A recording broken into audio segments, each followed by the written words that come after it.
व्याप्तं येन चराचरं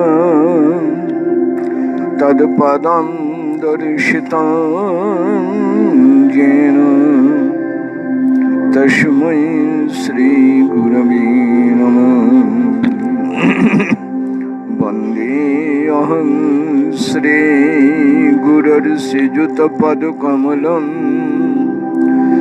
श्रीगुरुन् वैष्णवांश्च श्रीरूपं सागरजातं सहगण रघुनाथं तं सजीवम् सद्वैतं सावधूतं परिजनसहितं कृष्णचैतन्यदेवं राधा कृष्णपादं सहगणललितं श्रीविशाखान्वितांश्च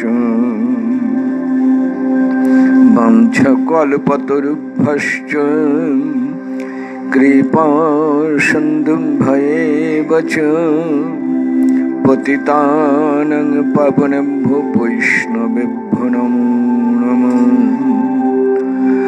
आजानुलम्बितभुजौ कनकवदातौ संकीर्तनैकपितरौ कमलायुताक्षौ विश्वम्भरौ द्विजवरौ जुगधर्मपालो वन्दे जगत्प्रियकरो करुणावतारो।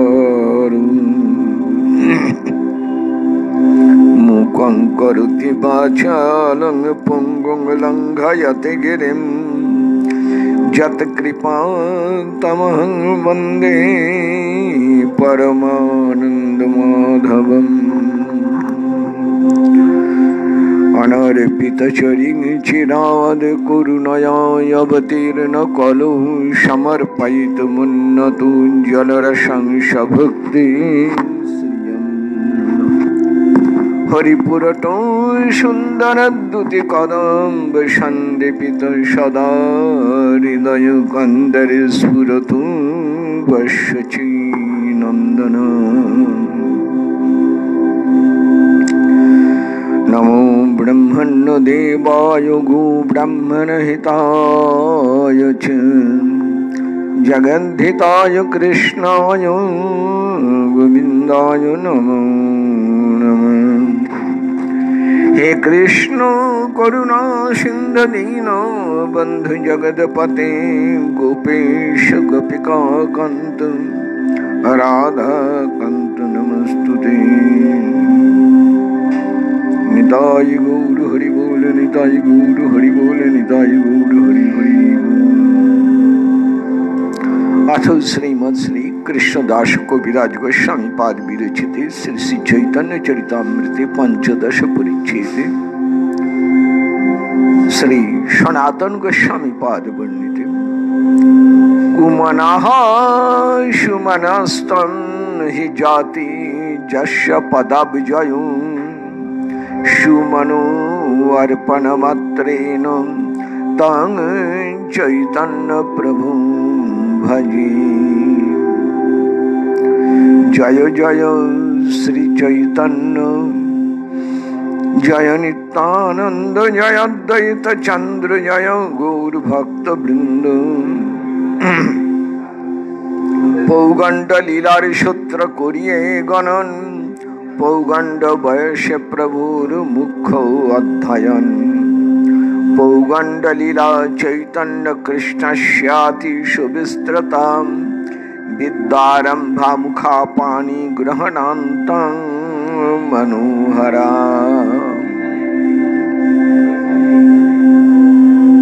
गंगादास पंडित स्थाने पड़े व्याकरण श्रवण मात्र कंठे कइल सूत्र वृत्तिगण। अल्पकाले हईल पांजी टीकाते प्रवीण चिरकालेर पड़ुआ जिने हइया नवीन। अध्ययन लीला प्रभुर दास वृंदावन चैतन्य मंगले कइल विस्तारी वर्णन। एक दिन मातार चरणे करी प्रणाम प्रभु कहे माता मोरे देह एक दान। माता कहे ताहा দিব যা তুমি চাহিবাম प्रभु कहे एकादशीते अन्न ना खाइबाम शची कहे ना खाइब भालोई कहिलाम সেই ইহাতে একাদশী করিতে লাগিলাম তবে মিশ্র বিশ্বরূপের দেখিয়া যৌবন কন্যা চাহি বিবাহ দিতে মিশ্র কইল মন শুনি বিশ্বরূপ ঘর হইতে পলাইলা সন্ন্যাস করিয়া তীর্থ করিবারে গেলাম শুনে মিশ্র পুরন্দর দুঃখী হইল মনে তবে প্রভু পিতা মাতায় কইল আশ্বাসনে ভালো হইল বিশ্বরূপ সন্ন্যাস করিল পিতৃকুল মাতৃকুল দুই উদ্ধারিল আমি তো করিব তোমার দোহার সেবন সন্তুষ্ট হইল শুনিয়া পিতা মাতার মন একদিন প্রভু নৈবেদ্য তাম্বুল খাইয়া ভূমিতে পড়িলা প্রভু মূর্ছিত হইয়া আস্তে ব্যস্তে পিতা মাতা মুখে দিল পানি সুস্থ হইয়া কহে প্রভু অদ্ভুত কাহিনী এথা হইতে বিশ্বরূপ মোরে লইয়া গেলা সন্ন্যাস করহ তুমি আমারে কহিলাম আমি কহি আমি অনাথ পিতা মাতা আমার বালক সন্ন্যাসীর কি আমি তো বালক সন্ন্যাসীর কিবা কথা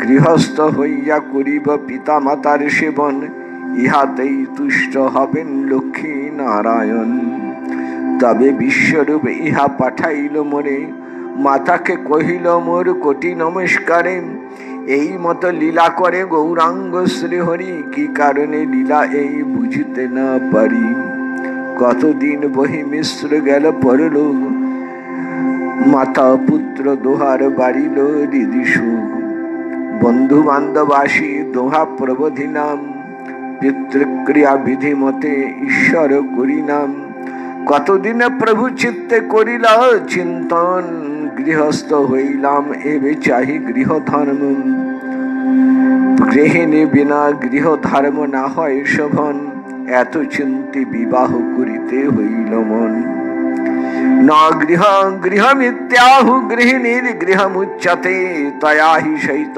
সর্বান পুরুষার্থান সমশ্নুতে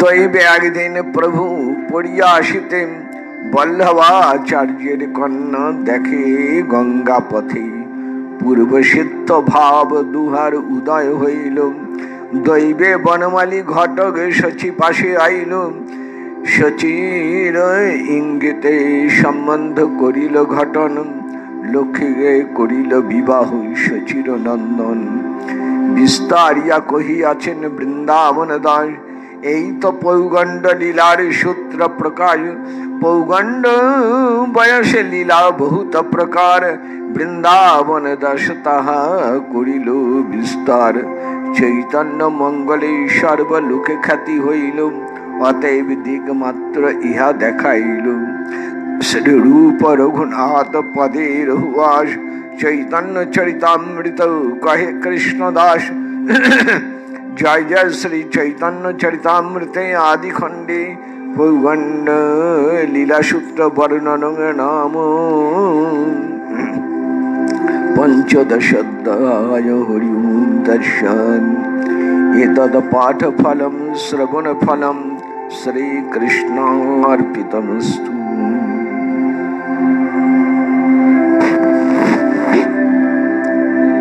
প্রণাম শ্রী গুরু চরণারবিন্দে, প্রণাম সকল বৈষ্ণব চরণে, প্রণাম প্রভু নিতাই গৌর হরি, শ্রী রাধা রাধা বল্লভজি, গোপালজি, শ্রী নারায়ণ মন্দিরের সকল দেবতা, বৃন্দা দেবী, গ্রন্থ মহারাজ সকলকে প্রণাম। আজকে শুনছেন আদি লীলা পঞ্চদশ পরিচ্ছেদের বিবরণ। কবিরাজ গোস্বামী পাদ লিখছেন, প্রথমেই মঙ্গলাচরণে শ্রী সনাতন গোস্বামী প্রভু বর্ণিত একটি সুন্দর শ্লোক আমাদের উপহার দিলেন। শ্লোকটি লিখেছেন সনাতন প্রভু। বলছেন, কুমনা সুমনস্তং হি জাতি যস্য পদাবজয়ু সুমনো অর্পণ মাত্রেন তং চৈতন্য প্রভু ভজে। সেই গৌরাঙ্গ মহাপ্রভু, সেই শ্রী চৈতন্য মহাপ্রভুর চরণ ভজন করি। তার চরণের কি অপূর্ব মহিমা। একটা ফুল, একটু মন দিয়ে শুনবেন, একটা ফুল যদি কেউ মহাপ্রভুর চরণে অর্পণ করে,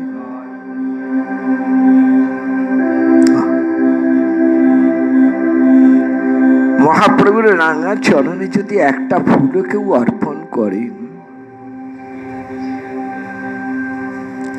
তার কি ফল? শ্রী সনাতন গোস্বামী প্রভু বলছেন, যাদের কুমন, সেই কুমন সুমন হয়ে যায়। ফুলের এক নাম সুমন, আর ভালো মনকেও বলা হয় সুমন। তাহলে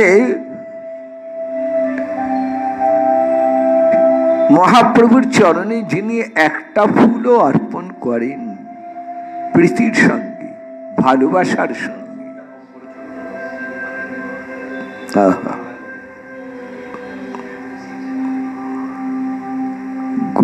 শ্রী গুরুদেবের কাছে জেনে নিন কিভাবে গৌরাঙ্গ চরণে ফুলটি দিতে হয়। গুরুদেবের কাছে বসে জেনে নিন কি বলে ফুলটি দিতে হয়, গুরুদেবের কাছে জেনে নিন। একটা ফুলও যদি আমার মহাপ্রভুর চরণে দান করেন, সেই বিধি অনুযায়ী, গুরু বাক্য অনুযায়ী, মনের যত কুভাব সরে যাবে, আর যত সুভাব, ভজনের ভাব মনে উদয় হবে। এই হচ্ছে সনাতন গোস্বামী প্রভুপাদের কলম। গৌরচরণ ভজনের, গৌরচরণে পুষ্প অর্পণের মহিমা লিখেছেন। এই মন্ত্র দিয়ে কবিরাজ গোস্বামী পাদ অধ্যায়ের সূচনা করলেন। এরপরে প্রভুর পৌগণ্ড লীলা, বাল্য অবস্থার পরবর্তী অবস্থা পৌগণ্ডকাল। পৌগণ্ডের পরে আসে কৈশোর, কৈশোরের পরে আসে যৌবন, যৌবনের পরে আসে প্রৌঢ়ত্ব, এরকম পরপর আসে। তা বাল্য অবস্থার পরেই হচ্ছে পৌগণ্ড অবস্থা। 5 বছর থেকে 8 বছর, মতান্তরে 7 বছর বয়স পর্যন্ত, বা 8 বছর বয়স, কিংবা কোনো কোনো মতে আর একটু বড় 10 বছর পর্যন্ত ধরা হয় কোনো কোনো মতে। এই অবস্থাকে বলে পৌগণ্ড অবস্থা। মহাপ্রভুর পৌগণ্ড লীলায় লেখাপড়ার প্রসঙ্গ। গঙ্গাদাস পণ্ডিত, যিনি পূর্ব লীলায় ছিলেন শান্তিপুনি মুনি, কৃষ্ণের অধ্যাপক, অবন্তী নগরে বাস করতেন, বর্তমানে উজ্জয়িনী। সেই অবন্তী নগরে কৃষ্ণ বলরাম 2 ভাই শান্তিপুনি মুনির কাছে লেখাপড়া শিখতে গিয়েছিলেন। শান্তিপুনি মুনি বলেছিলেন, গুরু দক্ষিণা হিসেবে তার স্ত্রী চেয়েছিলেন মৃত পুত্রকে ফিরে ছুঁয়ে, আর শান্তিপুনি মুনি চেয়েছিলেন যদি দিতে হয় এই দাও, প্রতি জন্মে জন্মে, অর্থাৎ তোমরা যখনই আসবে তখনই যেন আমি জন্মাই, আর প্রতি জন্মে জন্মে যেন তোমাদের কাছে আমি পাই। এইবার গৌর লীলা, সেই শান্তিপুনি মুনি এবারে নাম হচ্ছে গঙ্গাদাস পণ্ডিত। তার টোলেতে পড়াশুনো করছেন মহাপ্রভু। পড়াশুনো করতে গিয়ে একটা আশ্চর্য ব্যাপার দেখা গেল। কঠিন ব্যাকরণ শাস্ত্র নিমাই একবার শুনেই শিখে নিচ্ছেন। একবার শুনলেই হয়ে গেল। যে কোনো সূত্র, যে কোনো ব্যাখ্যা একটিবার শুনলেই সঙ্গে সঙ্গে সেটি তার কণ্ঠস্থ হয়ে গেল। এবং অল্প দিনের ভেতরে দেখা গেল টিকা, ব্যাখ্যা, সূত্র পাণ্ডিত্য সবার থেকে শ্রেষ্ঠ স্থানে উপস্থিত হয়েছেন নিমাই।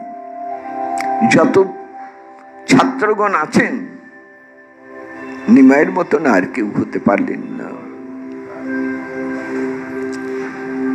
গুরু গঙ্গাদাস পণ্ডিত খুব যত্ন করে তাকে পড়াতে লাগলেন ব্যাকরণ।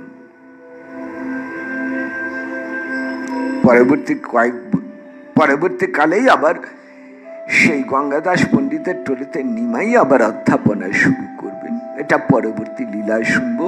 এখন ছাত্র অবস্থা বড় বড় পণ্ডিতদের সঙ্গেও তিনি এইভাবে তর্ক যুদ্ধ করতে যেতেন। মহাপ্রভুর এই অধ্যয়ন লীলা বৃন্দাবন দাস ঠাকুর পাল শ্রী চৈতন্য ভাগবত গ্রন্থে বর্ণনা করেছেন। এবার যেটা কবিরাজ গোসাই পাদের কলমে সেটা আলোচনা করি। একদিন মহাপ্রভু নিমাই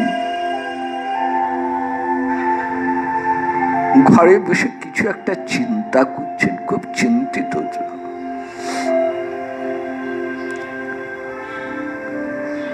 স্নান করতে যাবার আগে ঘরে বসে আছেন, খুব চিন্তিত অবস্থা, কিছু একটা ভাবছেন। সচিমা ঘুরে ঘুরে এসে দেখছেন এইভাবে চিন্তিত। জগন্নাথ মিশ্র দেখছেন, কিন্তু কেউ সাহস পাচ্ছেন না নিমাইকে কিছু জিজ্ঞেস করতে।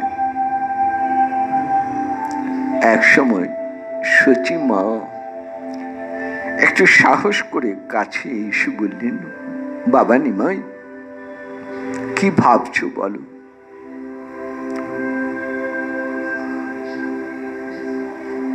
মাকে দেখে নিমাই যেন সম্বিত ফিরে পেলেন। মায়ের চরণে প্রণাম করলেন ভক্তিভাবে করে, দুই হাত পাতলেন মায়ের কাছে, বললেন, মা আমাকে একটা ভিক্ষা দাও, তুমি একটা প্রতিশ্রুতি দাও, একটা কথা দাও, তুমি আমাকে একটা প্রতিজ্ঞা করো আমার সামনে, কোনদিন সেই বাক্যের অন্যথা করবে না মা। সচিমা বললেন, বাবা আমি কথা দিলাম, আমি প্রতিজ্ঞা করলাম, আমি প্রতিশ্রুতি দিলাম, তুমি যা করতে বলবে, যা চাইবে আমি তোমাকে তাই দেব। প্রভু বলেন, তাহলে একটাই বাক্য, এখন থেকে একাদশী দিনে তুমি আর অন্ন ভোজন করবে না। তখনকার দিনের গৃহস্থ সমাজে একটা কথা খুব প্রচলিত ছিল, স্বামী বর্তমানে স্ত্রী কখনোই একাদশী ব্রত করবেন না। এটা এখনো কিন্তু অনেক জায়গায় এরকম শোনা যায়, কিন্তু এটা যথার্থ শাস্ত্রসম্মত নয়, এটা শাস্ত্রবিধি সম্মত নয়। কারণ শাস্ত্রবিধিতে বলে 8 বছর বয়স থেকে আর 80 অর্থাৎ আমৃত্যু, 80 বছর একটা ধরা হয়েছে, আমৃত্যু একাদশী ব্রত করে যেতে হয়। কোনো মতেই একাদশী ব্রত দিনে অন্ন ভোজন করবে না। কিন্তু আমরা জানি না এটা কে বলেছিলেন, কে এই নিয়মের প্রবর্তন করেছিলেন, কোন শাস্ত্রবিধিতে বলেছিলেন জানি না, কিন্তু শাস্ত্রে কোথাও নেই একাদশী বিধি সবার জন্য। সেখানে সধবা বিধবা কোনো ব্যাপার নেই, সেখানে আর অন্য কোনো বিচার চলে না। শ্রী হরিবাসর ব্রত সমস্ত ধর্মের সমস্ত ব্রতের উপরে, ওখানে কোনো বিধি নিষেধ চলবে না। সচিমা কিন্তু ওই লোকের কথা শুনে একাদশী করতেন না, একাদশী দিনে অন্ন ভোজন করতেন। এইবার মহাপ্রভু মাকে বলছেন, মা আমাকে কথা দাও, কোনদিন তুমি আর একাদশী দিনে অন্ন ভোজন করবে না।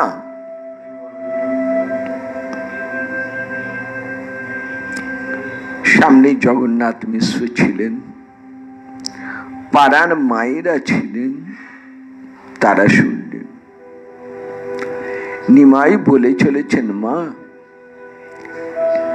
একাদশী দিনে অন্ন ভোজন করলে তার পাপ ভোজন করা হয়।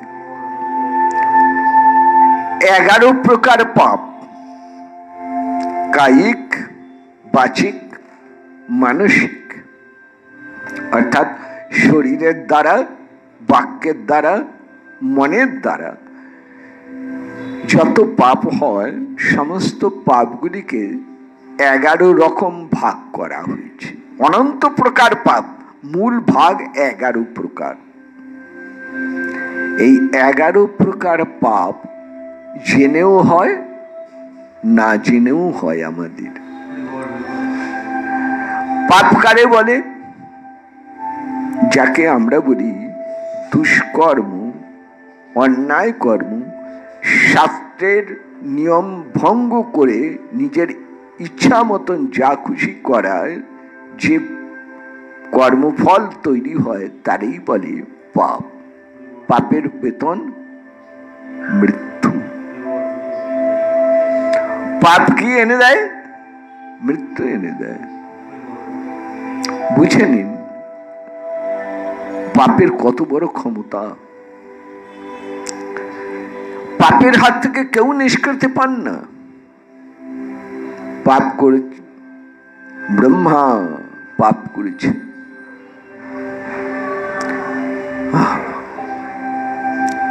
দেখা যাচ্ছে জীব মাত্রে জেনে বা অজান্তে কত পাপ করে ফেলে। সেই সমস্ত পাপ কোনো না কোনো ভাবে আমাদের তার ফল ভোগ করাবে। কি দেবে? দুঃখ দেবে। আজ আমরা জীবনের পদে পদে যে দুঃখ পাই, না চাইতেও দুঃখ পাই, এমন ঘটনা ঘটে যায় যার কারণে মনে খুব দুঃখ হয়, তার মূলে আছে এই পাপ।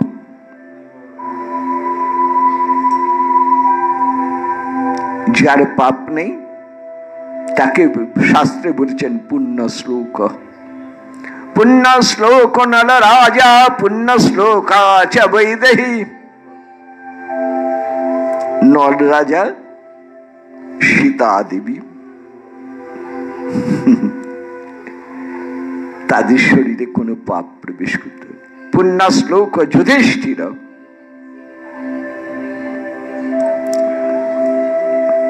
পুণ্য শ্লোক যুধিষ্ঠির, নল রাজা, সীতা দেবী, যুধিষ্ঠির, এরকম একটা শ্লোক শাস্ত্রে আছে। এরা পাপকে স্পর্শ করে। যাই হোক, আবার প্রসঙ্গে যাই। এই পাপ কিসে দূর হয়? মনে রাখুন,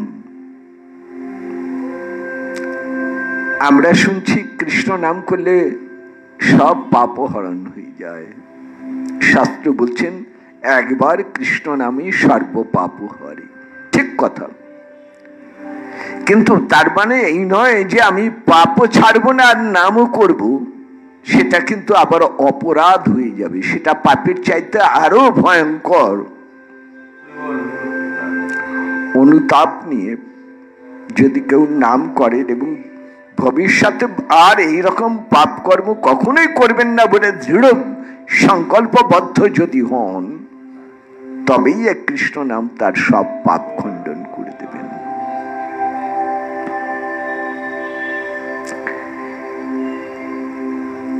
এই যে পাপ, এই পাপ পুরুষ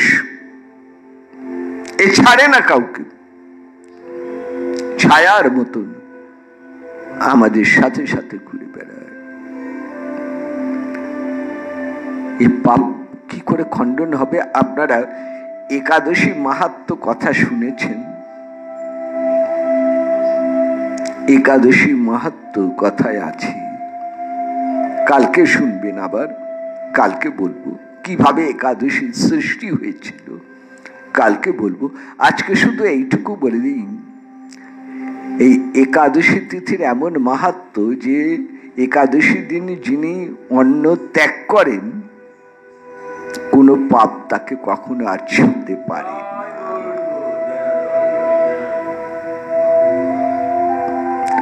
একাদশী দিনে যিনি অন্ন ভোজন করেন, তিনি কোটি জন্ম ভজন করলেও কোনো দিন তার সেবা শ্রী গোবিন্দ বা মহাপ্রভু গ্রহণ করবেন না।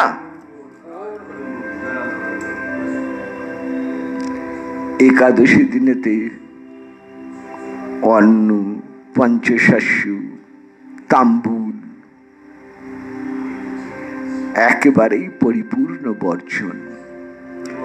তাম্বুল মানে পান, অনেকের অভ্যাস আছে পান খাওয়ার, কিন্তু মনে রাখুন একাদশীর দিনেতে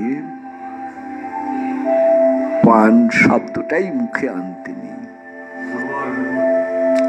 একাদশী দিনেতে পঞ্চশস্যের ব্যবহার নেই, এবং একাদশী দিনেতে যেহেতু একাদশীতে পঞ্চশস্যের ব্যবহার হয়, চালের ব্যবহার হয়, সেই জন্য একাদশী দিনে অধিবাস পর্যন্ত, নাম সংকীর্তনের অধিবাস পর্যন্ত হয় না। একাদশী দিনেতে শ্রাদ্ধ কর্ম হয় না।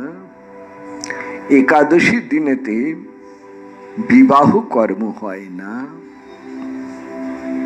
কারণ তাতে পঞ্চশস্যের ব্যবহার হয় বলে। যারা মানেন মানেন, যারা না মানেন তাদের পরিণামে গিয়ে সেই দুঃখ ফল ভোগ করতে হয়। তখন বলে, হ্যাঁ আমার জীবনে এই দুঃখ কেন? একবার ভেবে দেখেন না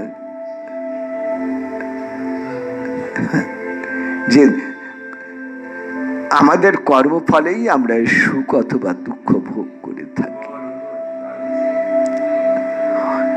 যাই হোক, এই নিয়ে বিস্তারিত আলোচনার প্রয়োজন নেই, শুধু এইটুকু জেনে রাখুন একাদশী দিনে এগুলি একবারেই বর্জন করতে হয়, একবারে বর্জন।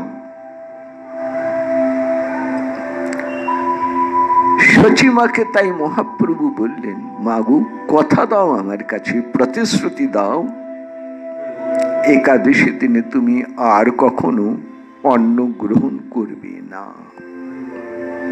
সচিমা বললেন, বাপ নিমাই আমি কথা দিলাম, এখন থেকে আমি নিত্য নিয়মিত একাদশী ব্রত পালন করব, কোনদিন আর একাদশী ব্রত লঙ্ঘন করব না, বাদ দেব না।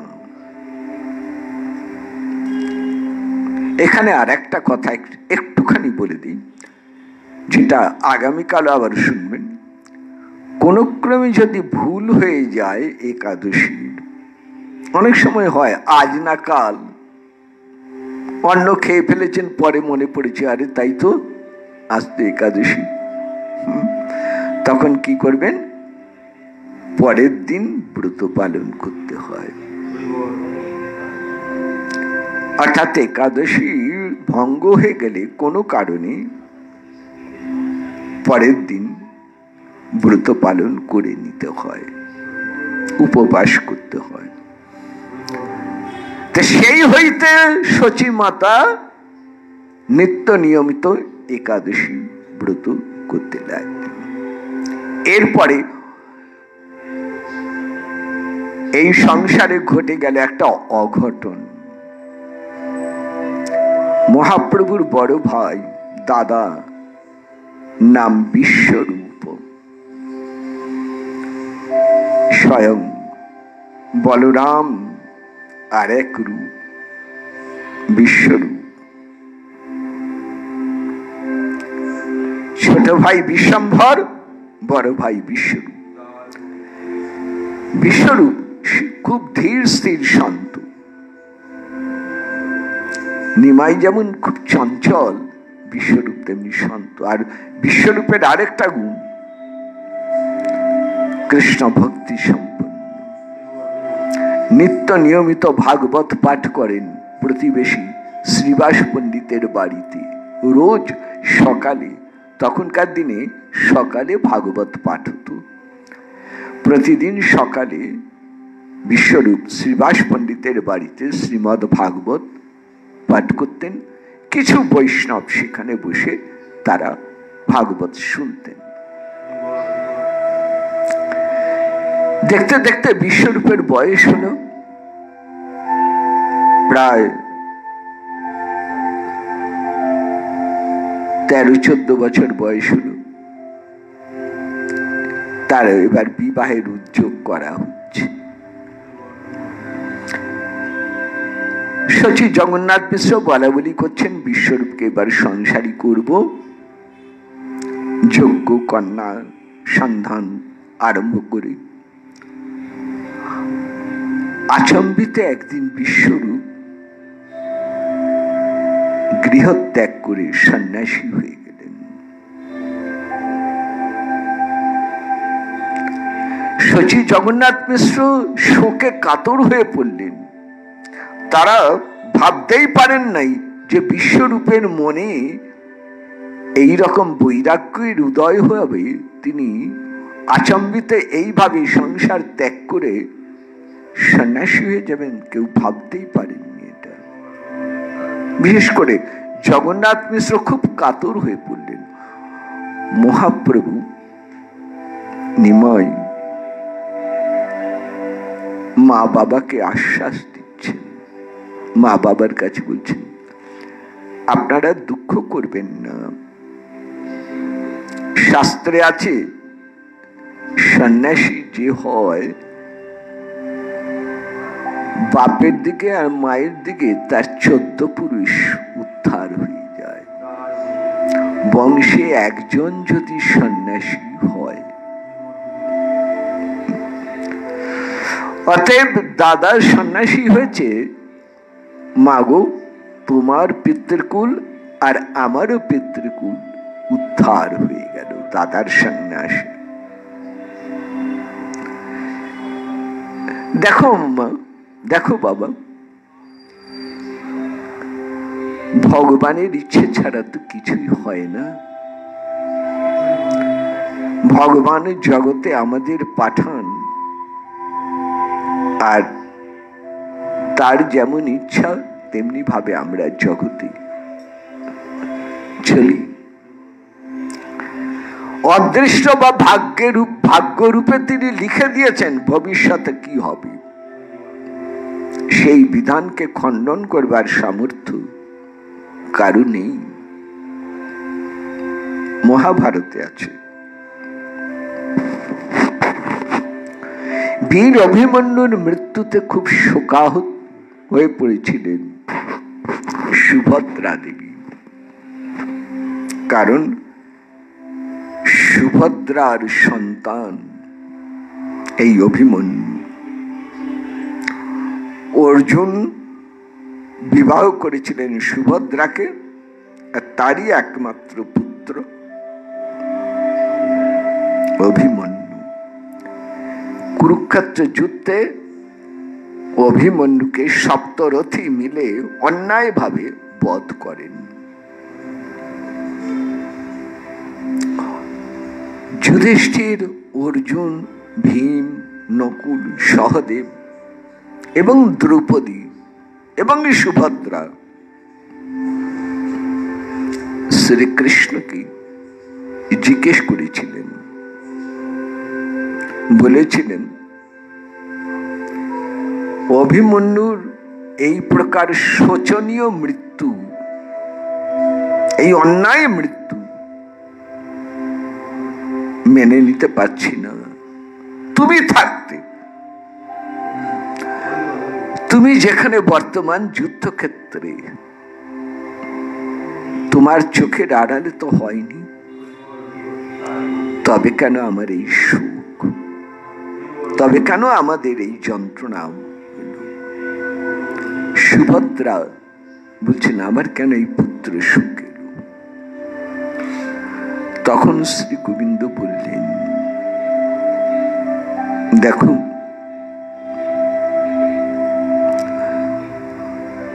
প্রত্যেকের কর্মফল দৈব নির্দিষ্ট, ভাগ্যে বিধাতা লিখে রেখেছেন যেটা, সেই ফল তাকে ভোগ করতেই হবে। নাচ দৈবাৎ পরম বরম, দৈবের চাইতে বড় বল নেই। আমি ভগবান, আমি একটা বিধান দিয়ে রেখেছি, প্রত্যেকের গতি ঠিক করে দিয়েছি, কে কোথায় যাবে, কে কি কেমন ভাবে জগতে থাকবে। হ্যাঁ, এবং আমার সেই নিয়ম মেনেই প্রকৃতি মায়া অধ্যক্ষেন প্রকৃতি সুয়তি সচরাচরম হেতুনানেন কৌন্তেয় জগৎ বিপরিবর্ততে। আমার ইচ্ছায় প্রকৃতি এই রকম আমার ইচ্ছাগুলোকে পূর্ণ করে দেয়। অভিমন্যুর জগতে থাকার প্রয়োজন ছিল না, তাই তাকে যেমন আনা হয়েছে আবার তেমনি তাকে তুলে নেওয়া হয়েছে। অত যদি না বোঝো তাহলে এইটুকু বোঝো, সুভদ্রাকে বলছেন শ্রী গোবিন্দ, এইটুকু বোঝো অভিমন্যু তোমার নয়, অভিমন্যু আমার। আমি দিয়েছিলাম, আমার কাছে ফিরিয়ে নিলাম, কারণ এই জগতে ওর থাকার আর কোনো প্রয়োজন নেই। ও যদি তোমার কাছে ফিরে, ও যদি থাকতো জগতে, তাহলে সুভদ্রা ওর উপরে তোমার আরো বেশি মায়া এসে যেত, তুমি বাধা পড়ে যেতে, ওরও কষ্ট হতো, তোমারও কষ্ট হতো। সেই কারণে এই মায়া মোহ থেকে মুক্ত করার জন্য আমি যেমন দিয়েছিলাম তেমনি আবার আমার কাছে নিয়ে গেছি। এইটুকু মনে করে দেখো, সে কোথাও যায়নি, সে আমার কাছেই আছে, সে আমার মন থেকে তার সৃষ্টি, বিশেষ রূপে সৃষ্টি। অভিমনজাত অভিমন্যু, বিশেষ রূপে আমার মন থেকে আমি তাকে তৈরি করে তোমাদের কাছে রেখেছিলাম। এইভাবে শ্রীকৃষ্ণ সুভদ্রাকে, অর্জুনকে, পঞ্চ পাণ্ডবকে বুঝিয়ে দিয়েছিলেন। এখানে দেখুন মহাপ্রভু নিমাই ঠিক তেমনি করে সচিমা এবং জগন্নাথ মিশ্রকে বুঝিয়ে দিচ্ছেন। ভগবান নির্দেশ করে দিয়েছেন দাদার সংসার নয়, দাদা সন্ন্যাসী হবেন। তাই সেই ভগবানের অমোঘ নির্দেশের নিয়তি তাকে সন্ন্যাস। তোমরা ভাবো না, চিন্তা করো না, আমি তো রইলাম, আমি তো রইলাম তোমাদের কাছে, আমাকে দেখো। ঠিক এই কথাই শ্রীকৃষ্ণ সুভদ্রাকে বলেছেন, সুভদ্রা তোমার দৃষ্টি অভিমন্যুর দিকে নয়, তোমার দৃষ্টি ঘুরিয়ে আমার দিকে নিয়ে এসো, আমাকে দেখো। অর্জুনকে বলেছেন পশ্যমে পার্থ। আমরা সংসারকে দিকে তাকাই, দুঃখ পাই। যে কৃষ্ণের দিকে চেয়ে আছে তার কখনো দুঃখ নেই। পরের লীলা দেখুন, সেদিন ভোগ হয়েছে, নিমাই ভোগের প্রসাদ নৈবেদ্য খাচ্ছে, ফল ভোগ হয়েছে। অন্ন ভোগের আগে ফল ভোগ হয়েছে। আর তখনকার দিনে ওই নৈবেদ্যের মধ্যে, ফল ভোগের মধ্যে একটা পান দেয়া হতো। নিমাই রোজকার মতো ওই ফল, গোপালের ভোগে সেই প্রসাদী ফল, তাম্বুল, পানটি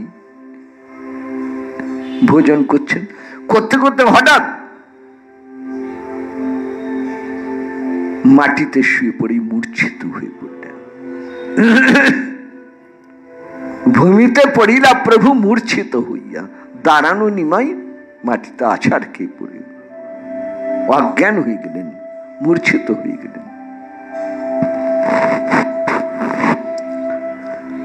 ছুটে এলেন জগন্নাথ মিশ্র, ছুটে এলেন। সচিমা জল দিলে না, বাতাস করলেন। প্রতিবেশী যারা তারাও ছুটে এসেছেন। শচী জগন্নাথ মিশ্র কাঁদছেন, গোপালকে ডাকছেন, নিমাইয়ের জ্ঞান ফিরিয়ে দাও। ছেলে তো কোনোদিন এইরকম মূর্ছিত হয় না, হঠাৎ মূর্ছিত হয়ে পড়লো, ওকে ফিরিয়ে দাও। সেই প্রতিবেশী মায়েরা নিমাইকে ঘিরে ঘিরে কৃষ্ণ নাম করতে লাগলেন। শিশুকাল থেকে, কালকে শুনেছিলেন নিমাইয়ের কান্না, নিমাইয়ের বায়না, নিমাইয়ের যা কিছু চঞ্চলতা সব প্রশমিত হতো কৃষ্ণ নাম গাইলে। হাত তালি দিয়ে নাম করলেই নিমাই শান্ত হতেন। এখন মূর্ছা ভঙ্গ করছেন নাম গান করে। একটু বাদেই নিমাই উঠে বসলেন, সবাইকে শোনাচ্ছে।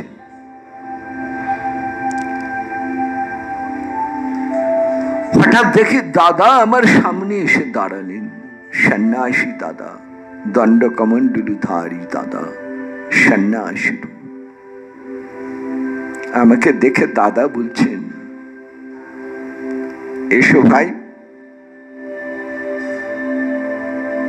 আমি তোমাকে নিয়ে যাচ্ছি, আমার সঙ্গে এসো। বললাম দাদা কোথায় নিয়ে যাবে আমাকে? দাদা বললেন আমি তোমাকে ওই সন্ন্যাসী করব। আমি বললাম না না না না না না, আমি মা বাবার কাছে কথা দিয়েছি, তাদের কাছে থাকবো, আমি সন্ন্যাসী হব না। আমি সন্ন্যাসী হয়ে গেলে মা বাবাকে দেখবে কি? না না না না, আমি সন্ন্যাসী হব না। দাদা আমাকে যেতে বলো না, আমি মা বাবার সেবা করব, আমার গৃহদেবতা লক্ষ্মী নারায়ণ গোপাল, আমি তার সেবা নিয়ে থাকবো, আমি সন্ন্যাসী হব না।